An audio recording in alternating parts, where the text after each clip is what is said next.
Manhã do Pagode, a pessoa certa, marcando presença aqui na Metropolitana. E hoje a gente está com a pessoa certa, o nosso neuropsicólogo Geraldo Rabelo, falando um pouquinho mais sobre o TDAH. Isso. Geraldo, hoje a gente recebeu aqui a pergunta da Karina Martins. Ela pergunta o seguinte: meu filho teve retinoblastoma, enxerga com um olhinho apenas. Ele não consegue focar na aula e vive no mundo da lua. A escola já falou sobre fazer exame de TDAH, mas eu não sei nem por onde começar, porque no SUS não tem tratamento, não tem nada de tratamento, e eu fui procurar e até agora não conseguiu. Ela é de Tremembé, né, Karina? Depois, Karina, se você quiser me mandar mensagem lá no meu Instagram, eu vou te encaminhar para uma pessoa para te ajudar lá em Tremembé, tá bom? Se tratando do SUS. Mas nesse caso, doutor, que ele só enxerga por um olhinho. Sim, a escola, os professores já devem ter percebido que ele tem dificuldade de concentração. Sim. Qual que é o primeiro passo? O primeiro passo é uma consulta, né?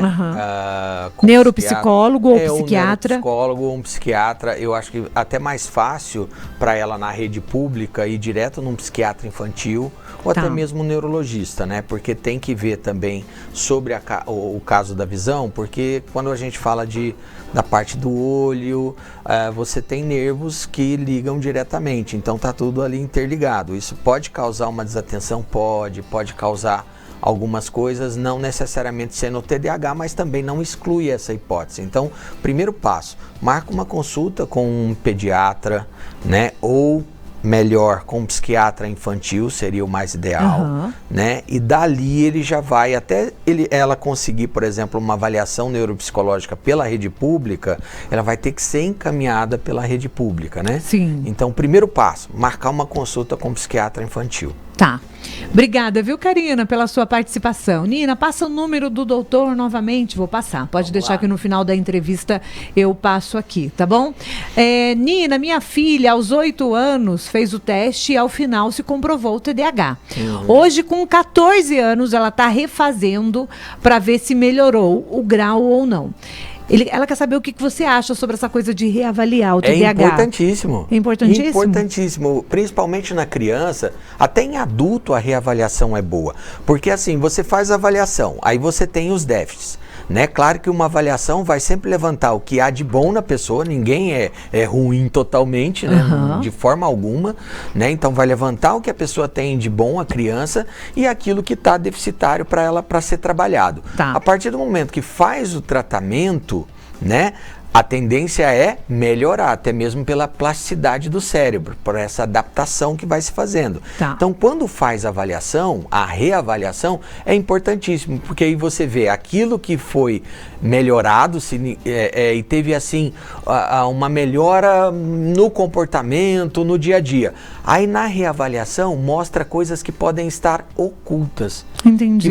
Que merece um pouquinho mais de atenção para realmente ter esse equilíbrio. Então, assim, é imprescindível a reavaliação. E aí, de quanto em quanto tempo, Geraldo, em média? Eu tenho diagnóstico, depois de um ano, isso. Depende de cada caso. Primeiro, o médico que está fazendo o acompanhamento, ele já vai dizer ele já também. vai dizer do retorno para fazer essa reavaliação, né? Então, menos que um ano, bobeira, não precisa fazer. Mas ali um ano e meio seria o ideal para estar fazendo esse acompanhamento. Tá bom. Mais uma participação aqui. A Roseli Lopes está mandando mensagem pra gente. Oi, Roseli, bom dia. Bom dia, Nina. Estou escutando a rádio aqui, estou escutando o médico falar. E no meu neto, o Iago, ele tem 15 anos. Ele estuda, ele fica o dia inteiro na escola, é estudo integral. Ele tem. A mãe dele passa ele no psiquiatra e na psicóloga.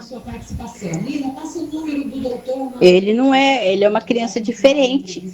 Ele é muito inteligente. Mas ele passa no psiquiatra e no psicólogo também, Nina. Que bom, já tem a consciência da importância, né, Geraldo? Que legal. A gente fica feliz. Sim. Ela falou no finalzinho, ela falou, ele é uma criança inteligente. Porque muitas mães têm esse medo de achar que a criança com um laudo de TDAH, que vai comprovar, às vezes, é uma deficiência psicológica. E não tem nada a ver, né, Geraldo? Não tem nada a ver. Existe uma resistência até da família procurar uma ajuda psicológica com medo, né, do diagnóstico, né? Tem pelo contrário. Pelo contrário. E assim, é interessante que quando muitos pais, quando recebem o diagnóstico, né, do filho, fica preocupado, mas assim, também é libertador.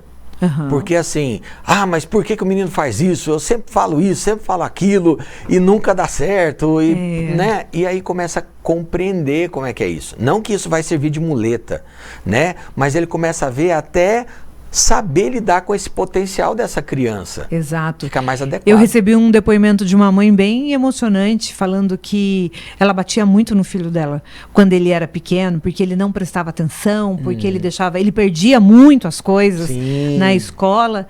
E aí, quando ela recebeu depois o diagnóstico de TDAH, veio a culpa desses pais de não ter tido esse olhar, né, para a criança, de entender que é um transtorno, que precisava de estímulo. Isso deve acontecer muito aí, Acontece. né? Acontece, a gente vê muitos pais, ontem mesmo, uma entrega, os pais, né, choraram um pouco por essa culpa, né? O paciente com 15 anos de idade, mas assim, entenda que ninguém nasce sabendo, né? Os pais sempre inclusive querem a acertar. medicina, né? Exatamente. A medicina acabou de aprender sobre isso, né? Muito recente. É muito recente.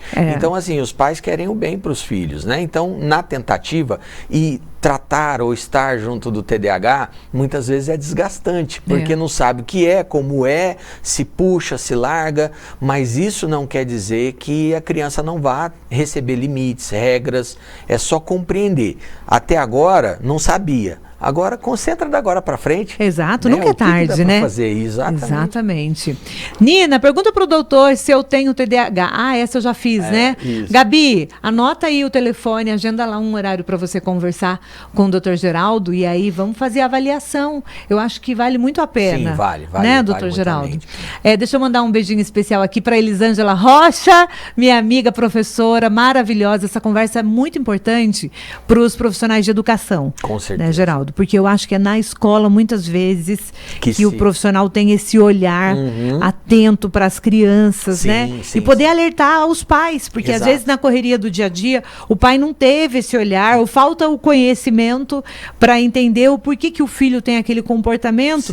Aí entra a escola, né? Cumprindo esse papel importantíssimo. A escola é muito querida, né? Por isso, porque assim, os professores são demais mesmo, né? Exato. Então, eu recebo, por exemplo, no consultório, muitos que vêm, os pais... A pedido dos professores. Porque assim, a professora com todo amor, o professor com todo carinho, vê ali, às vezes fica brava e tudo, mas é o papel dela. Mas ela vê que, sabe... Ela tem uma limitação, né? Com certeza. Então ela dá aquele toque pro pai, sabe?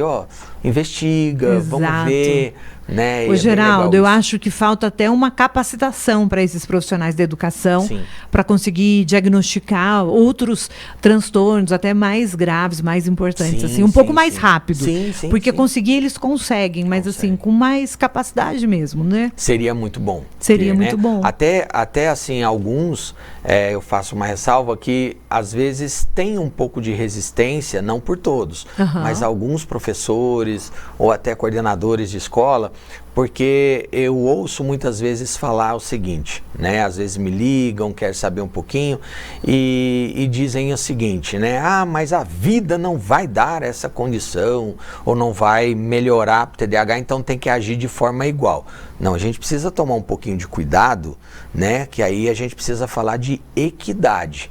Tratar diferente quem é diferente. Exato. Né? Então eu não posso exigir, por exemplo, de uma criança, quando ela é diagnosticada, né, exigir o mesmo rendimento, retorno que uma criança que não tem laudo. Por isso que hoje, por exemplo, você vai fazer uma prova da ordem dos advogados, né? Quem tem TDAH tem uma prova adaptada. Tem um horário a mais. Você tem um tempo. Que legal. Não sabia disso. Sim, você tem um tempo. Vestibular, Enem, Também. Então, se tem o diagnóstico, né, você consegue ali no ato da inscrição para ter a mesma condição. Para ter a mesma condição. Então, o Enem, vestibular, você tem sala separada, você tem 1 hora a mais de prova. Legal. Né? Porque o TDAH realmente ele está fazendo um esforço muito maior do que uma pessoa que não tem. É isso. A última pergunta para encerrar, Jéssica Bueno, vou até pedir para a Madá mandar um joinha aí, viu, Madá, no meu WhatsApp, que eu perdi sua pergunta. Nina, bom dia. O que fazer se pode evitar o TDAH na gravidez? Ótima pergunta, Jéssica. O Geraldo falou que é genético, sim, né? Mas será que as mulheres que pensam em engravidar pode fazer alguma coisa? A gente tem esse controle, Geraldo? Tem uma gestação saudável. Você diminui a probabilidade, não que você e não só para o TDAH, mas outras doenças gestacionais doenças. Então, até. por isso que é importante, tá gestante, evita álcool, evita o cigarro, evita qualquer outra, né? E esse acompanhamento com o médico, né? Que já e é a suplementação. E por isso que é tão importante, quando você descobrir que você está grávida, de procurar um médico para fazer acompanhamento desde os primeiros dias. Porque é a primeira coisa que o médico faz, entrar com suplementação para ajudar na formação cerebral aí desse feto, né? Exato. É isso, viu, Jéssica? Vamos ouvir a Jéssica. Bom dia, Nina. Ótima quinta-feira para todos. Que Deus abençoe nosso dia.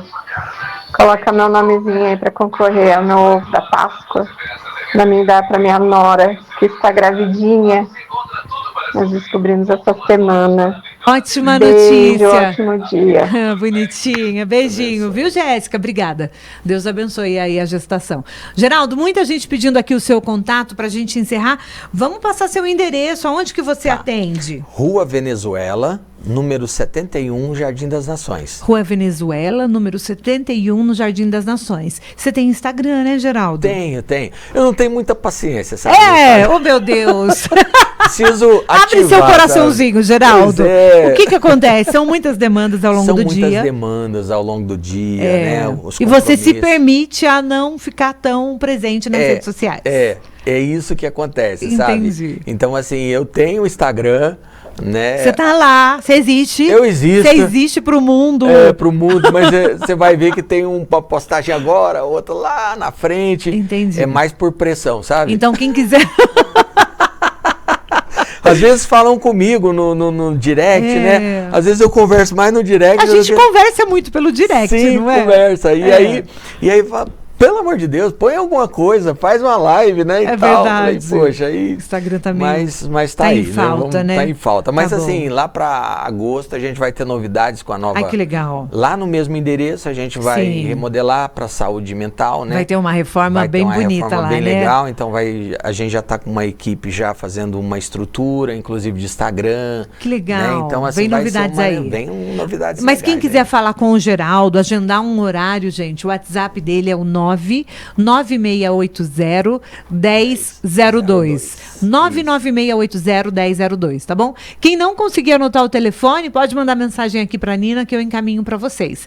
Tá bom? Geraldo, eu quero agradecer pela sua presença. Passa tão rápido, né? Mas, pois é, coisa tá vendo? boa. Muito obrigada. E vamos agradeço. combinar pra gente voltar e falar sobre o caso da menina Raíssa, Sim. de 8 anos, que participou de um desafio na internet e inalando um aerosol e acabou vindo a óbito. Eu acho que a sua vinda aqui, o seu retorno, para ensinar as mães, os pais a protegerem os filhos dos perigos da internet, né? Sim. E eu acho que é um assunto tão urgente, né, Geraldo? Muito urgente. Tão muito urgente. E faz parte da criança, né? Não adianta a gente querer culpar a criança em si, porque a gente precisa preparar as nossas crianças, né? Prepará-las, porque está num ato de desenvolvimento, exploração, e ver os likes ali, ou vídeos interessantes, e acaba... Antigamente a nossa preocupação era com quem o nosso filho estava brincando na rua, né? Hoje os perigos são outros, né, Geraldo? são outros. Geraldo, Feliz Páscoa. Obrigado. Vamos desejar com uma mensagem de Feliz Páscoa aí para todos os pacientes do Geraldo, todos os amigos do Geraldo também.